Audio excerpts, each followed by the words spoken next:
Cory Booker, just a couple of days ago, reading the moment perfectly. We must do more. The tragic death of Renee Good More funding has brought into clear spotlight so many of the things the Trump administration is doing to make our communities less safe. But one of the most alarming crises are issues of training and accountability standards for ICE officers. The Trump administration has cut the training down from 5 months to about a month and a half. They have eliminated age requirements and are hiring recruits as young as 18 years old. They're putting people into training before their background checks are even complete. And so when you see people cut corners, people die. I'm continuing to lead new legislation.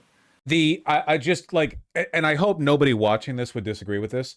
The idea that the reason ICE is killing people is because they're not well trained enough is Nazi propaganda. Genuinely, or at the very least, Nazi apologia, which as far as I'm concerned is Nazi propaganda. It like an unbelievable thing to say, genuinely. Thankfully, nobody seems to like this. 7.6 thousand comments, 3.7 thousand likes, but it doesn't matter, right? Like the reason he's saying this is because he doesn't listen to his constituents. Does Cory Booker not know Jonathan Ross was a DHS firearms instructor who'd been working there for over a decade? No, he does, or maybe he doesn't. He just doesn't really care. It's just corporate Democrats, okay? Like Cory Booker has always been like this, always. Well, I mean, 10 years of training didn't fix it then, did it, nuts? I'm starting to feel like he'll be successfully primaried in 26. That would be nice, but this is the attitude of most of the Democrats. The reason most Democrats are being so quiet right now, or they're not, they're not answering, or they're not leaping to the call to abolish ICE, is because at the end of the day, like ICE is a wing of the MIC, right? Like they are a recipient of a great deal of money. That money doesn't just go nowhere; it goes places. There are lots of fingers in that pot or pie or however the saying goes, and they're susceptible to those influences. The reason they don't seem to read the room is because they're not trying to. These people hate us, man. They hate us. This is what I mean about like the continuation of these problems. We are like a Gavin Newsom presidency would do nothing but cement all of the conditions that will then later be exploited, not only under his administration, but by the next one too. You know, real transformative change is our only way out. We are running out of time. The saying is, has his fingers in a lot of pies. So I guess this one would be, there's a lot of fingers in one pie. So dirty. That will bring further high professional standards and accountability to ICE officials. We must also set minimum training standards. We must ban the hiring of anyone affiliated with hate groups. We must hold agency leaders accountable. We must require every federal officer to wear a body-worn camera during public-facing enforcement. I have no more patience for people who think Newsom's the 2028 shoo-in after recent polls showing he's got worse head-to-head polling than 5 or 6 other Dem frontrunners. Yeah, have you seen he's like 5 points down versus J.D. Vance? Insane. Any attempt to push this guy as a frontrunner candidate, as far as I'm concerned, is like another example of malicious incompetence on their part. This is the new normal. They want us to live with ICE. Again, well, the only problem people like Cory Booker have with ICE is that the Republicans are wielding it ineptly and loudly. Most Democrat politicians are on board with the idea of the Constitution and our rule of law being eroded in favor of a highly technocratic system where oligarchs and cultural elites rule over us. They still work with Israel. They still work with Palantir. They still work with Silicon Valley. They're perfectly comfortable working with all of these AI megacorps who every day go out there and say to their shareholders, "We're evil. We want to abolish the human spirit. We will make it obsolete. Every day we will subject you to levels of surveillance and scrutiny that were previously thought only possible in science fiction." And then the Democrats go ahead and talk to them like they're normal people, you know? And that's because, again, and I've said this many times before, but I really mean this, and I hope people don't think I'm being facetious. I think that most people in charge think liberalism is done. Liberalism was a political experiment that began, give or take, 200 years ago, right? It's brought about some great gains, but there are problems, okay? Liberalism, as an ideology, is incompatible with capitalism. A system where enormous amounts of power are accrued by very, very few cannot be compatible with democracy. And they have chosen one over the other, and we know which one they have chosen. Because every day they do things that erode liberalism and preserve the corporate oligarchy. Like, we know which side they've taken. When they take steps to work against the corporate oligarchy, it's always in some banal reformist way. Like, no, that's too much too fast. But they never really push back, not hard at least. They're only interested in a stable erosion of democracy. You know, they don't really care about like the actual reclaiming of lost territory. I think that the powers that be have more or less agreed that this experiment is on its way out. And what they need to do is build the economic, political, and social conditions in the United States and in other first world countries that would allow for that kind of oligarchy without society devolving into total chaos, you know? Because I think they're aware of the fact that because we have a robust civil society, most people probably wouldn't be on board with like a king taking over out of nowhere. Like there'd be so many problems with that, and it'd be so messy. And how would you even do it? And who would you choose the guy? Like, how would you choose the guy? No, right? Like the world's too complicated to make that work, you know? But what they can do is they can introduce more and more of these systems, policing, surveillance, right? The gig economy, the erosion of like localized economic power in favor of multinational corporate power, right? That slowly, but nonetheless deliberately and assuredly wean away all these systems that we used to have to allow us to preserve the democratic intent. Anyway, yeah, I think that Cory Booker is one of these people. He sees the end coming, and he's just looking to facilitate a stable transition from point A to point B.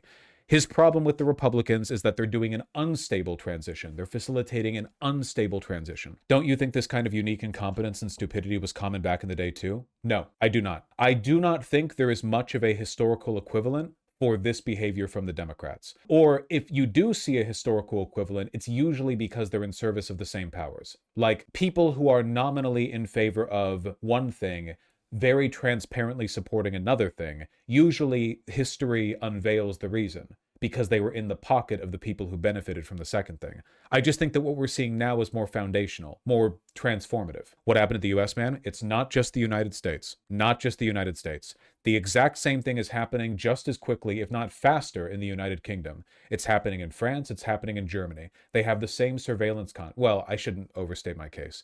They don't have the same surveillance contracts, but they've got similar issues. Surveillance and corporate power, it's happening everywhere. It's not happening in Canada. Yes, it is, Masaigu. Your people can't even have strikes without the prime minister shutting it down. Actions and require that footage be preserved so that the truth can't be hidden or destroyed. What Donald Trump is doing is undercutting the strength of our law enforcement. He is diminishing and diluting standards. Yeah, that's like China. Like I said, Dengus. Well, I'll give them credit for one thing. You know, China did indeed find a stable form of eroding what might have been liberal intent in their country. He is taking actions. What comes after the endgame? Stop asking me rhetorical questions that are wholly unacceptable to the safety of our nation. Hillary Clinton had no idea how important the 2016 election was. Yes, she did. She knew fully well. She's 100% on board with what Cory Booker's doing here. She thought that Donald Trump would advance a more unstable social transition from point A to point B, and she was completely correct. Yeah, if Hillary Clinton had won, many of the same things would have happened. The crisis at the border, ICE funding skyrocketing, Palantir, AI investment, corporate control, oligarchy. Like many of the same things would have happened fundamentally. She would have handled it more competently. Yeah, support for Israel, October 7th, etc., etc. Certainly, this explanation makes a lot more sense than the idea that all of these Ivy League educated Democrats are somehow so stupid that they really think that the reason ICE is doing bad things right now is because they're not getting enough training. Just all of these extremely well-connected, intelligent Democrats who have legions of resources available to them, advisors, consultants, interns, all of them have just simultaneously arrived at the conclusion that ICE is fundamentally okay, even though our country didn't even have it 20 years ago and was fine without it, and that the way to fix this problem is to give them more money. Like, there's just somehow they arrived at that. No, of course not. It's not incompetence, and it's not stupidity. The Minneapolis Star-Tribune compiled a chilling recap of multiple incidents showing ICE agents escalating aggression towards innocent bystanders, including detainments, threats of violence, and physical abuse. Shame on you. Love your local paper. Listen, have y'all not learned from the past couple of days Have you not learned? Learned what? What's our lesson here? What do you want us to learn? Following federal agents. Give me my phone back. No, you can't take my phone. This is your warning. This is your warning. For what? Stop following us. You are impeding operations. So let people go to church. You did not learn from what just happened? I'm not going to tell you anything. You got to move. Get out of the way. I don't pose. 5 ICE officers approached my vehicle, boxed me in with their vehicles, and all 5 of them forcibly removed me from my car, threw me to the ground, which is where I got some of the road rash on my face. And I was detained at the Whipple Detention Center for approximately 10 hours yesterday. I came across an ICE agent. They were turning onto a major highway, and as they were turning, I had a walk signal on and started crossing the street. And when I wasn't moving as quickly as they would like, both the driver and passenger jumped out of the car, and they pulled weapons on us while they were driving, I might add. Not even pulled over, and fired rubber bullets. Yeesh. Man, I'm so glad I don't live in the US. Things seem to be getting so tense. It'll happen to you too, unfortunately. Not ICE necessarily, but at the end of the day, the incompetence of the Democrats is not one of complicity because that's deliberate. The incompetence is that they're really bad at selling it. The way that democratic governments have gotten elected and reelected, the way they've sold themselves to the people is through the idea that they can make people's lives better. I think we're reaching a point where no party can make that claim. In the West, in basically every developed country, over the past 20 or 30, maybe even 40 years, things have not meaningfully gotten better. Socially transformative policy is no longer on the table. We used to have that. After World War II, for example, you know, we get you get your Social Security and your GI Bill and you get like big like massive policy, government money churning forward, huge investment. Now we're more productive and wealthy than ever. Where does that money get us? Nowhere. Governments are struggling to pay for just the maintenance of the stuff they used to build on the daily. Unfortunately, as these governments struggle with, like, look at what's happening in the United Kingdom right now. The most unpopular UK party is always the one that's in power. None of them are going to do anything because none of them can do anything. There's no money in the United Kingdom. If Reform gets in charge, I give them 6 months at most before their popularity craters and everyone jumps ship and makes a new party or whatever else. Nothing, it doesn't, the fundamental premise that these parties advertise themselves to you with the idea that they might make your life better is no longer working. Like they don't offer anything anymore. People are becoming contented with smaller and smaller, crumbs pulled off the table. And if you can no longer excite people with the promise of a better world, then democracy doesn't really work much. It doesn't really work that much anymore, like as a concept. It's not really like a good mobilizing force. It's not like an effective mechanism for getting people involved. And if people stop believing in the idea that things can get better, look at how many Republicans right now are desperately clinging on to the hope that Trump can make things better, even as day after day they're proven or given evidence that that's not true, right? Like so many Republicans who see prices are not going down, nothing's getting better in their day-to-day lives, jobs are not getting more plentiful. And many of them will acknowledge it, right? Like they'll acknowledge, yeah, we're not happy with how this is going, but they still think it will get better. They deluded themselves into thinking the reason things didn't improve under Trump's first term was because of the rhinos blocking him or whatever, but that's not true. That wasn't the reason why. What do you think the 80 million or so people in this country who believe that Trump is the salvation, right? Like Trump is the way forward. What do you think they're going to do if they realize he's not? Like, what do you think these asocial, stupid, violent people are going to be like if they ever truly accept the idea that Trump couldn't fix things, nobody could fix things? You think democracy can survive that social nihilism?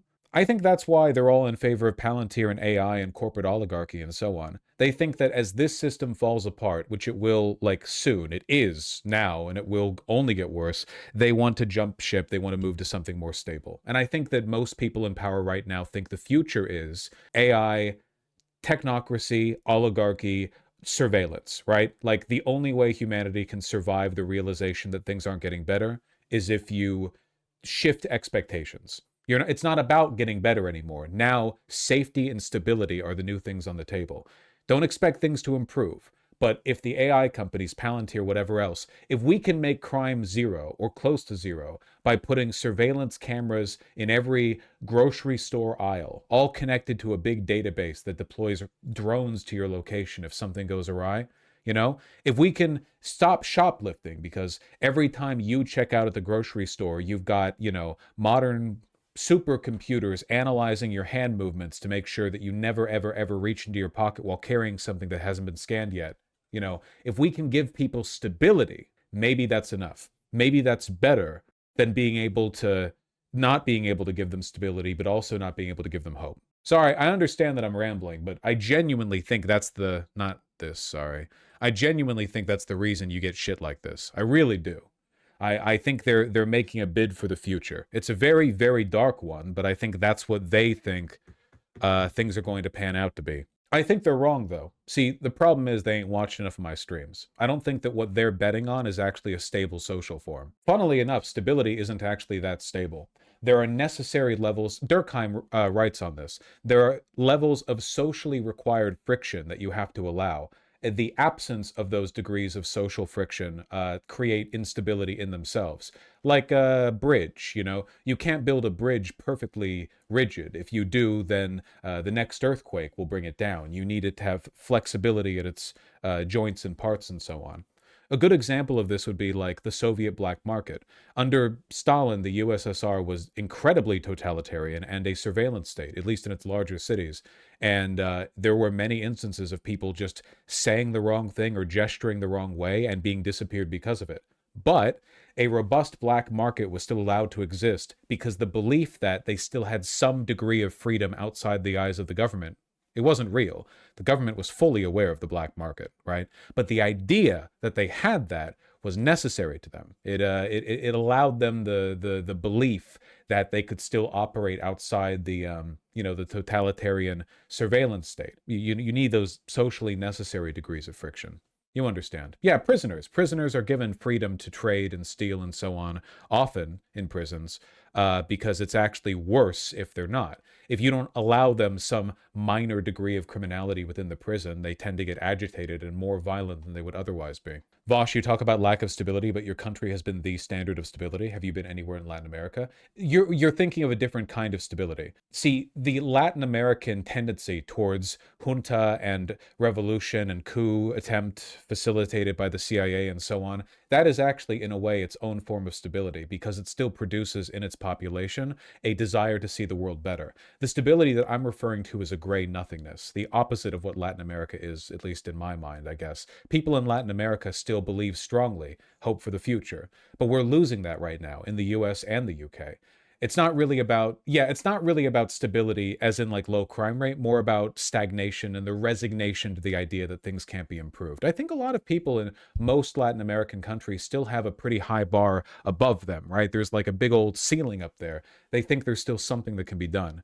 Maybe they're wrong, but it's good that they believe that. It's very important that they believe that. This feels doomer?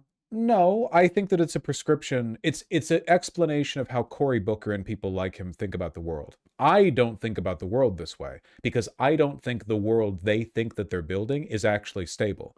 I think that the world they're attempting to build is very unstable. I think the difference here is, I'm a Marxist and they're not. Like, I think that they're describing a reification of the pro-bourgeois labor dichotomy that doesn't actually have like a stable end form, Some things that are bad are very stable. Feudalism is not great, but it's also incredibly stable. But its stability relied on material conditions.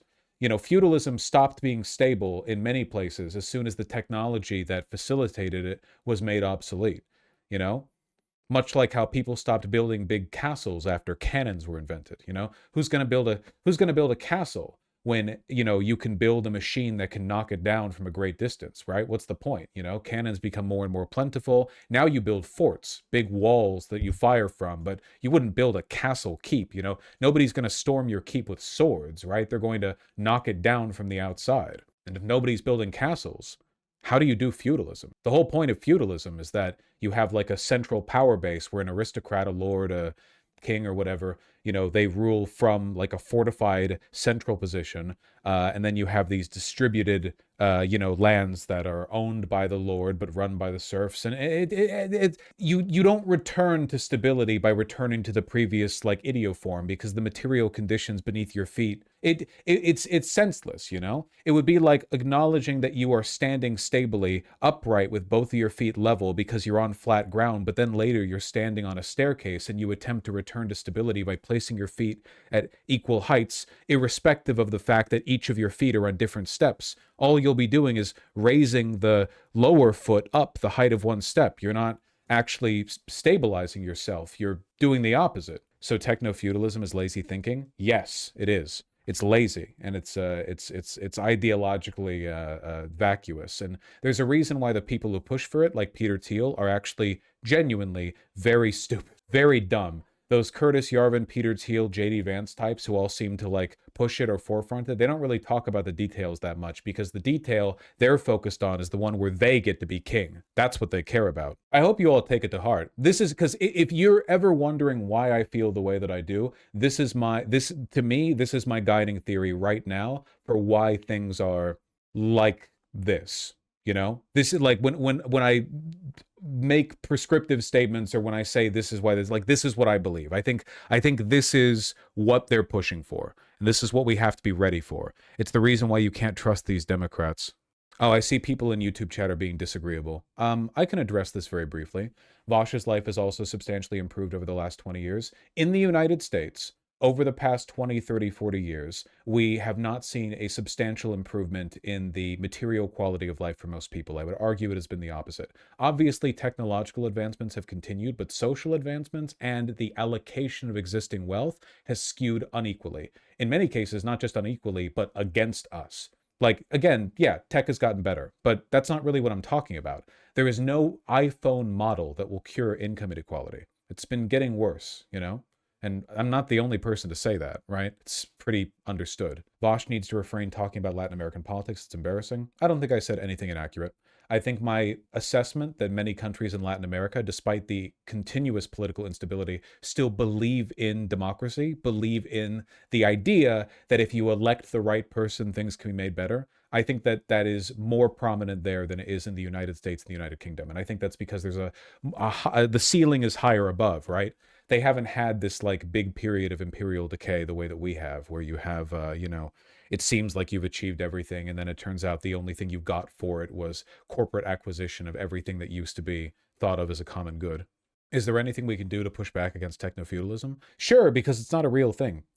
Push back against fascism, do what you can, you know. Look, material conditions being what they are, we all really don't know what's coming next. The next big schism, like the two big foundational changes that we're going to have to prep for, or I don't know, is like a, you know, new zeitgeists or whatever, new paradigms. The big two are AI, which allows for unparalleled surveillance state technology, and global warming. Those are the two big ones, you know. Those are the big ones we're going to have to work with. And as is always the case, any kind of social unrest or fear of the future is going to be weaponized by strongmen who will tell you that the only way forward is to ignore these petty cultural grievances. What about the debt crisis? Oh man, I forgot about that one for a second. Yeah, I forgot about that one. That's bad though. It's very bad. My father worked as a data guy for the last 20 years and retired. I have his same job and make about 1/5 of what he did. Don't worry, Robert Field 45, that money didn't go nowhere. I guarantee you that your boss makes much, much more than 5 times what your dad's boss did. So there you go.